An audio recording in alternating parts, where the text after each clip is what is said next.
Halo sahabat desa, kita jumpa lagi sebagaimana kita ketahui yang terdapat dalam Peraturan Menteri Dalam Negeri Republik Indonesia Nomor 20 Tahun 2018 tentang pengelolaan keuangan desa. Ini ada diamanatkan pada pasal 53-nya. Di ayat 1 dikatakan bahwa KAUR dan Kasih Pelaksana Kegiatan mengajukan SPP dalam setiap pelaksanaan kegiatan anggaran sesuai dengan periode yang tercantum dalam DPA dengan nominal sama besar atau kurang dari yang tertera dalam DPA.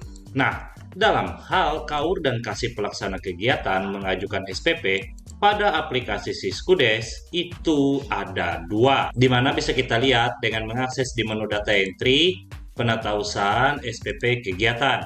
Nah, di sini terdapat dua SPP, baik itu panjar dan juga definitif.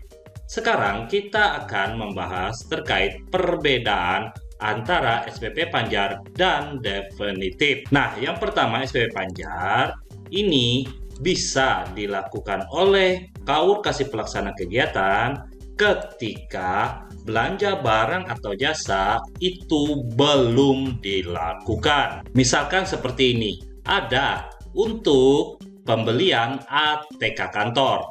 Jadi, KAUR Kasih Pelaksana Kegiatan mengajukan SPP Panjar, dan di SPP Panjar ini setelah diinput langsung dilakukan pencairan tanpa ada diinput terlebih dahulu bukti transaksinya.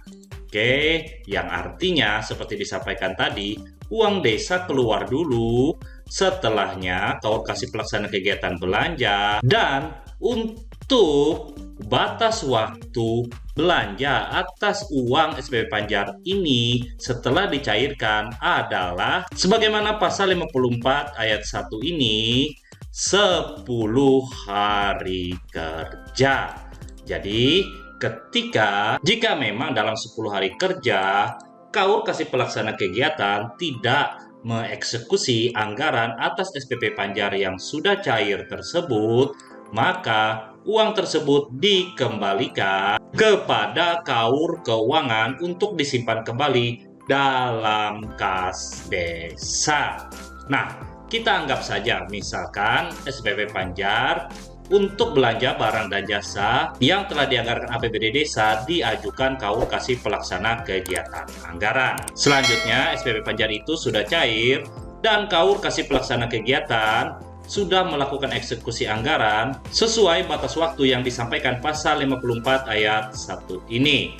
Maka nanti bukti transaksinya masih disampaikan di pasal 54 mulai dari ayat 4 akan disampaikan KAUR Kasih Pelaksana Kegiatan kepada Sekretaris Desa untuk diperiksa kesesuaian bukti transaksi pembayaran dengan pertanggungjawaban pencairan anggarannya. Jika hasil pemeriksaan Sekretaris Desa ini ada selisih lebih, di mana pengeluaran pembayaran itu lebih kecil dari jumlah uang yang diterima, maka sisanya nanti KAUR Kasih Pelaksana Kegiatan akan mengembalikan kelebihan uang tersebut ke kas desa. Nah, pada penginputan di aplikasi Siskudes ketika KAUR Kasih Pelaksana Kegiatan sudah melakukan belanja atas pencairan SPP Panjar, nanti setelah Sekretaris Desa telah memeriksa kesesuaian bukti transaksi dan dinyatakan valid dan benar sesuai dengan pencairan anggaran, maka KAUR Keuangan akan menginput terkait bukti transaksi tersebut pada aplikasi Siskudes di menu data entry, penatausahaan SPJ kegiatan.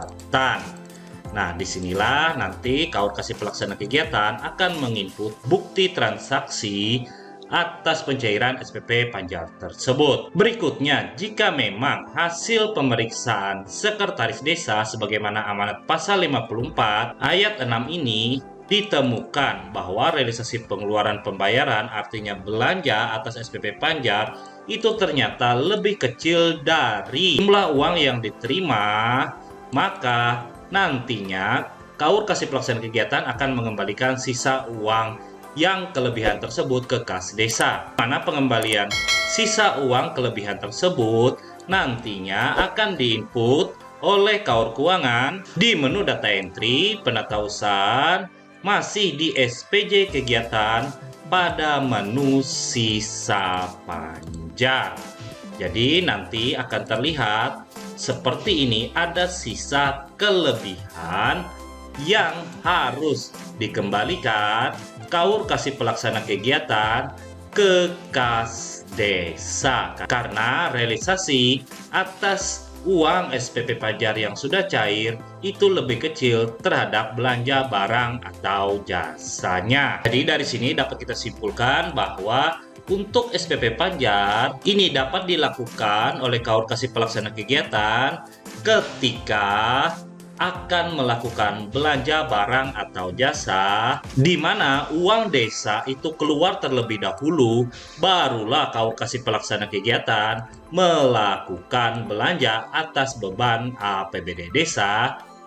Dan setelah uang itu keluar, Kaur kasih pelaksana kegiatan mempunyai batas waktu 10 hari kerja untuk melakukan atau merealisasikan SPP Pajar yang sudah cair tersebut. Nanti setelah dilakukan belanja akan diverifikasi sekretaris desa untuk bukti belanja tersebut dan selanjutnya akan ditata usahakan oleh Kaur Keuangan.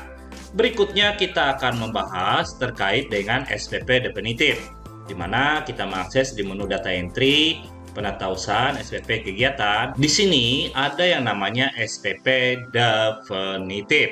Nah, SPP definitif ini artinya barang dan jasa itu sudah diterima oleh pemerintah desa dan belum dibayarkan oleh pemerintah desa. Oleh karena itulah, untuk SPP definitif ini penginputannya langsung ke bukti pengeluaran. Nah, contohnya seperti apa? Contohnya misalkan untuk honorarium guru PAUD atau kadar posyandu, yang mana pekerjaan bulan ini akan dibayarkan di bulan depan, yang artinya jasa itu sudah diterima oleh pemerintah desa dan pemerintah desa tinggal melakukan pembayaran sehingga pemerintah desa bisa menggunakan SPP definitif. Nah, terkait dengan contoh barang, misalkan Kaur kasih pelaksana kegiatan ada membuat perjanjian barang atas kebutuhan APBD desa, di mana dalam perjanjian itu akan dibayarkan oleh pemerintah desa ketika barang itu sudah datang. Jadi ketika barangnya datang, nanti akan didapatkan bukti transaksi, maka Kaur kasih pelaksana kegiatan tinggal mengajukan SPP secara definitif karena barang itu sudah diterima oleh pemerintah desa dan pemerintah desa tinggal melakukan pembayaran.